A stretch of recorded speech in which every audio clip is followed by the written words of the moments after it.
केजरीवाल ने 2020 में दिल्ली का दंगा दिया है। केजरीवाल ने हमारे यहाँ बांग्लादेशी जो वो है रोहिंग्याज हैं उन्हें दिए हैं, जो घर घर जाके ना लोगों को परेशान करेंगे आने वाले समय पे। हमारे देश के लोगों का हक छीन के हमारे टैक्स के पैसों को हमारे जो देश के लोग हैं जिनको मिलना चाहिए, देश के गरीबों में जो टैक्स जाना चाहिए, वो रोहिंग्याज को बुला बुला के एंट्री करवा के उनके नकली आधार कार्ड बनवा के अपने लिए टिकट वाले का इंतजाम करके हमारे वोट बैंक के लिए हो रहा है। वो तो इतना सा लिखा रोज जेल में 4 किलो वो क्या बोलेगा वो और अभी घटेगा और वजन वो तो सारे घटेगा सारे घटेगा। नहीं, ये गलत है, बिल्कुल गलत बोल रहे हैं। वो महापुरुष नहीं है, जब तो वो जेल में पड़े हैं। वो कह रहे भगत सिंह भी जेल में रहे थे, मैं भी जेल में रहा हूँ, बहुत पढ़ा है मैंने। भगत सिंह जी के घर में 8 लाख का 12 लाख का ना शीशा नहीं लगा था मुंह देखने को, वो भी काला वाला, जो हम लोगों के साथ गद्दारी करके उन्होंने अपना मुंह काला किया है, वो वाला काला मुंह देखने को भगत सिंह जी के घर में 18-18 लाख के शीशे नहीं लगते थे। यार भी दिल्ली की जनता तय करेगी, हम जीत के दिखा देंगे। तय कर लिया ना, दिल्ली की जनता ने तय कर लिया, वो जेल में भेज दिया ना उसको, ईडी ने जेल भेज दिया उसको। क्या कह रहे हैं माँ जी, आप क्या कह रहे हैं? मुसलमान ही जिता सके, दे सके एक आध वोट, हिंदू ना देगा, हिंदू ना देगा, हिंदू ना देगा। केजरीवाल तो कोई सच्चे देशभक्त थे जो दोबारा जन्म लिए हैं देश का भला करने के लिए। अरे ये अवतार होता है हमारे, एक नंबर का झूठा आदमी है केजरीवाल। क्या अवतार की बात कर रहे हो आप यार? बिल्कुल बहुत बड़ा झूठा आदमी है, बहुत बड़ा झूठा आदमी। बिल्कुल जी, बिल्कुल जी, कनाड आदमी है। उसका किला है, मकान जो बनाया है उसने 100 करोड़ रुपए का, वो कोई आम आदमी नहीं है। हाँ, कोई आम आदमी नहीं है, वो एक politician, only politician, Modi ji के खिलाफ लड़ रहा है ओनली। अच्छा एक बात बताइए, ये जब अरविंद केजरीवाल की हम बात करते हैं, वो कह रहे हैं मैंने दिल्ली वालों को क्या कुछ नहीं दिया है, दिल्ली का बेटा हूं मैं, फ्री में सब कुछ दिया है। मोदी चाहते हैं कि भाई दिल्ली वालों से उनका हक छीन लो, इससे इनके सीएम को जेल में डाला है। डर गए हैं मोदी जी। देखिए, केजरीवाल ने 2020 में दिल्ली का दंगा दिया है।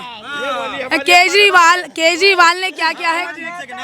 केजरीवाल ने 2020 में दिल्ली का दंगा दिया है। केजरीवाल ने हमारे यहाँ बांग्लादेशी जो वो है रोहिंग्याज हैं उन्हें दिए हैं, जो घर घर जाके ना लोगों को परेशान करेंगे आने वाले समय पे। हमारे देश के लोगों का हक छीन के हमारे टैक्स के पैसों को हमारे जो देश के लोग हैं जिनको मिलना चाहिए, देश के गरीबों में जो टैक्स जाना चाहिए, वो रोहिंग्याज को बुला बुला के एंट्री करवा के उनके नकली आधार कार्ड बनवा के अपने लिए टिकट वाले का इंतजाम करके हमारे वोट बैंक के लिए हो रहा है। आप यहाँ से जाइए, सड़क पे जाइए, जितने भी यहाँ पे जो भीख मांगने वाले हैं आप उनको ढूंढिए, वो सारे बांग्लादेशी हैं, वो सारे बांग्लादेशी हैं। एक बार बताइए, हमारे यहाँ पर जब हमारे यहाँ के मुसलमानों को जरूरत है जिन सुविधाओं की, वो बांग्लादेशी मुसलमान लेंगे। हमारे देश के जो मुसलमानों की सुविधाएं वो बांग्लादेशी मुसलमान छीन जाएंगे, तो हमारे देश के मुसलमान कहाँ जाएंगे? क्या वो पाकिस्तान जाके रहेंगे? ये जो बाहरी मुसलमान आ रहे हैं, ये वोट बैंक को बन बन के जो सुविधाएं ले रहे हैं, वो हमारे अपने मुसलमान भाइयों की सुविधा को छीनने के लिए आ रहे हैं, जो जिसके हम खिलाफत में हैं। खिलाफत में क्या आपको लगता है कि अरविंद केजरीवाल अभी भी है? वो बार बार कहते हैं मैं डरा नहीं हूँ, हम लड़ते रहेंगे, चाहे कुछ भी हो जाए, हम तानाशाह के खिलाफ लड़ते रहेंगे। वो डर गया है, तभी तो संजय सिंह को बाहर किया गया है। क्या मुँह तो इतना सा लिखा रोज जेल में 4 किलो वो क्या बोलेगा वो और अभी घटेगा और वजन वो तो सारे घटेगा सारे घटेगा। अब वो भी तो फ्री का खा के देखे कैसे खाते हैं। वो तो कह रहे मेरे 4 किलो। हाँ तो जेल में, हाँ तो ये पता लगा ना फ्री का कैसे खा रहे हैं। अपनी तुलना भगत सिंह से की जा रही है, दीवार पर पोस्टर भगत सिंह के साथ लगाए जा रहे हैं। उनकी पत्नी कह रही है कि पिछले जन्म में ये कोई महापुरुष थे जो भारत माता के लिए बलिदान हो गए, इस जन्म में दोबारा पैदा हुए हैं। ये भगत सिंह का नाम बदनाम कर रहे हैं। महापुरुष नहीं है वो। नहीं, ये गलत है, बिल्कुल गलत बोल रहे हैं। वो महापुरुष नहीं है, जब तो वो जेल में पड़े हैं। वो कह रहे भगत सिंह भी जेल में रहे थे, मैं भी जेल में रहा हूँ, बहुत पढ़ा है मैंने। भगत सिंह जी के घर में 8 लाख का 12 लाख का ना शीशा नहीं लगा था मुंह देखने को, वो भी काला वाला, जो हम लोगों के साथ गद्दारी करके उन्होंने अपना मुंह काला किया है, वो वाला काला मुंह देखने को भगत सिंह जी के घर में 18-18 लाख के शीशे नहीं लगते थे।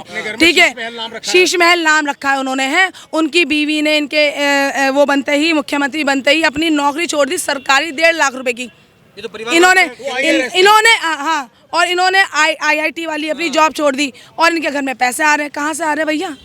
कह रहे दिल्ली की जनता देती है मुझे, प्यार करती है, मोहब्बत करती है मुझसे। हाँ, फंडिंग मिलती है। फंडिंग मिलती है ना, तो वो फंडिंग क्या अपने घर की रोटी पकाने के लिए होती है? वो फंडिंग होती है देश की सुरक्षा के लिए, देश की उसके लिए। तो इसका मतलब तो ये है भैया, कल मैं चुनाव में खड़ी हो जाऊं, मैं पूरे गाजियाबाद की जनता से पैसे लूं और उससे फंडिंग करूं, अपना घर बनाऊं, शीश महल बनाऊं, और जनता मुझे प्यार करती है। ऐसा क्या प्यार है? मुझे तो ये भी शक है कि ये वहाँ पर हो सकता है कि जो पूंजीपतियों ने डरा धमका के उनसे पैसे वसूल करते हो। ये इसलिए तो मोटा हुआ है क्योंकि दूसरे में पैसे खत्म करते रहता था। बुजुर्ग कहा करते थे शराब के नाम पर परिवार बर्बाद हो जाता है। शराब के नाम पर केजरीवाल ने दिल्ली को और अपने आप को बर्बाद करके जेल में जा बैठा। महिलाओं के लिए भी उसने कुछ नहीं किया, सिर्फ ढोल नगाड़ा पीटता है और कुछ नहीं किया उसने। महिलाओं पंजाब में बिजली फ्री, शराब फ्री, शराब मिलेगी तो वोट मिलेगी, जो शराबियों को मिलेगी। तो फिर केजरीवाल को फ्री क्या बांट रहा है? अपने पैसे बांट रहा है क्या? इस बार भी दिल्ली की जनता तय करेगी, हम जीत के दिखा देंगे। तय कर लिया ना, दिल्ली की जनता ने तय कर लिया, वो जेल में भेज दिया ना उसको, ईडी ने जेल भेज दिया उसको। तय क्या कह रहे हैं माँ जी, आप क्या कह रहे हैं?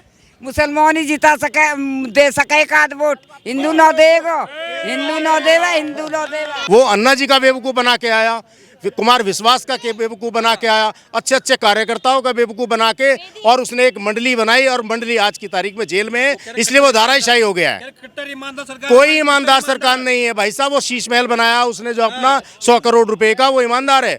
और वो शराब बेच के जेल में चला गया, कंपनियों को फायदा दे के कविता जेल में है, ठीक है, महिंद्रू जेल में है, और सारे उसके जितने भी ऑल ओवर जितनी टीम थी वो सारी का पर्दाफाश हो गया है। और इसीलिए केजरीवाल जेल में, उसको जनता वोट देगी, दिल्ली की जनता वोट देगी। केजरीवाल जेल में गया तो कह रहा है कि भाई साहब मैं तो भगत सिंह का अवतार हूँ। मैंने भाई केजरीवाल की पत्नी कह रही है ये कोई महापुरुष था पिछले जन्म में जो बलिदान हो गया, दोबारा जन्म लिया देश की तरक्की के लिए, और इसे जेल में डाल रहे हैं। केजरीवाल एक बोतल साथ में एक पौवा फ्री दे रहा है। ये जो हमारे युवा हैं, ये पढ़ने लिखने वाले बच्चे, इनका भविष्य आगे क्या होगा? बच्चों की कसम खा गया, क्या भविष्य होगा इनका? केजरीवाल की गिरफ्तारी पे उनकी पत्नी कह रही है कि भाई ये तो अवतार थे, केजरीवाल तो कोई सच्चे देशभक्त थे जो दोबारा जन्म लिए हैं देश का भला करने के लिए। अरे ये अवतार होता है हमारे, एक नंबर का झूठा आदमी है केजरीवाल। क्या अवतार की बात कर रहे हो आप यार? बिल्कुल बहुत बड़ा झूठा आदमी है, बहुत बड़ा झूठा आदमी। बिल्कुल जी, बिल्कुल जी। सारी जांचें हो रही है ना, अब सारे राज खुल रहे हैं। हाँ, ये सारे नेता कितने भी इकट्ठे हो जाए, मोदी को कोई नहीं रोक सकता। योगी मोदी रहेंगे तो रहेंगे, उन्हें कोई रोकने वाला नहीं है जी, कोई रोकने वाला नहीं है। केजरीवाल का डर है क्या?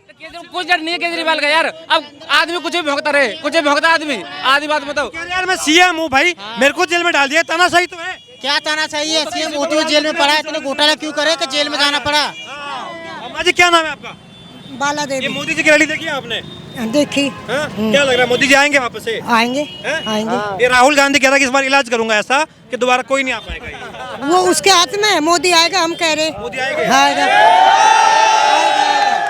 कह रहे हैं भाई मोदी ने गैस चूल्हा महंगा कर दिया महिलाओं के लिए, ये कहाँ से महिला तो बेलन से मारेगी मोदी को, ऐसा कह रहे हैं। राम मंदिर की न बनाए तनु तो बुझो, रास्ता नहीं बना, कितना रास्ता बन रहा, कितने रास्ते बन गए। बिल्कुल 400 पार। दावा कैसे कर सकते हैं आप? इतना दावा ऐसे कर सकते हैं कि 2014 से जब से हमारे माननीय प्रधानमंत्री नरेंद्र मोदी जी ने देश की कमान संभाली है, उसके बाद लगातार आप देख रहे हैं हर 5 साल में जब जनता उन्हें समय देती है, हर 5 साल में वो इतना काम करके देते हैं कि अगले 5 साल उनके पक्के हो जाते हैं। और आपने देखा होगा, चाहे वो उज्ज्वला योजना हो, चाहे आवास योजना हो, चाहे जनधन योजना हो, लगातार जो योजना है, ना तो जाति का कोई मैटर है इसमें और ना ही किसी का विवाद है, वो हर व्यक्ति को कहते हैं ना सबका साथ सबका विकास, तो वही उसी पैटर्न पे वो चलते आ रहे हैं। और आप आज देखिए, आज सुबह सहारनपुर से उन्होंने सभा रैली शुरुआत की है, और आप विश्वास मानिए, मैंने जो देखा वहाँ जन सैलाब सहारनपुर में, और वो कभी ना टूटा है ना टूटेगा। लगातार आप यहाँ देखिए, इतने लोग थे यहाँ, इतने लोग, आपने कवर भी किया होगा कि पूरा मालीवाड़ा से लेके और पूरा ये चौधरी मोड़ पूरा खचाखच भरा हुआ था। लेकिन जब आप 400 पार की बात करते हैं तो राजनीति है, कहीं ना कहीं हमें विपक्ष को देखना होता है। इंडिया अलायंस जो इतना कहीं ना कहीं राहुल गांधी, ममता बनर्जी, एम.के. स्टालिन, शरद पवार, उद्धव ठाकरे, पूरा भारत का समीकरण जो है वो लेके बैठे हुए हैं, अब उनके होते हुए 400 पार का दावा कैसे कर सकते हैं? सर आप देख रहे हैं जिन लोगों को टिकट भी मिल रहा है ना, वो उनमें भी ऊर्जा नहीं है, वो कहीं ना कहीं दुखी हैं, और कहीं ना कहीं उन्हें लगता है वो उन्होंने पहले हथियार अपने। कहाँ की ऊर्जा है अचानक से कैसे? देखिए कांग्रेस के लोग भी कह रहे हैं कि ऊर्जा नहीं है इनमें। तो बिल्कुल आप देखो, आप खुद ही अपने सवाल का जवाब दे रहे हो, तो लगातार उन लोगों में कहीं ना कहीं परेशानी है, और वो ठीक से चुनाव लड़ भी नहीं पा रहे हैं। जीतना तो बहुत दूर की बात है। हाँ, लेकिन फिर भी हम देखें तो यूपी में 2 लड़कों की बात हो रही है, यूपी के लड़के राहुल गांधी, अखिलेश यादव की जोड़ी की बात हो रही है, कह रहे हैं ये मोदी योगी की जोड़ी में भारी पड़ जाएंगे महाराज। आपको लगता है? किसी को नहीं लगता है। पूरी जनता यहाँ थी, आपने देखा मोदी मोदी मोदी मोदी, लगातार मोदी मोदी के नारे लग रहे हैं। और ये तो लोग वो थे जो यहाँ खड़े थे। आप घर पे देखिए, मेरे पास कई फ़ोन आए, लोगों ने कहा कि मैं घर पे हूँ भाई साहब, कैसे आ सकता हूँ। मैंने कहा आप आइए, मुझे जितने लोग मैं बुला सका उतने लोग बुलाए। अरे सर 100%। आप ये देखिए ना लगातार, और आप देखिए जो अभी काम हुए हैं लगातार, राम मंदिर बड़ी आस्था का विषय है भारत के लिए, बल्कि विश्व के लिए। जो हमारे देश से बाहर भी लोग रहते हैं ना, उनकी आस्था का सवाल था ये। 500 साल बाद हमारे रघुवर आए हैं, अयोध्या में विराजमान हुए हैं, वो चीज़ लोगों के घर कर गई है मन में। आप ये देखिए लगातार अयोध्या में रोज की रोज लाखों लोग दर्शन कर रहे हैं।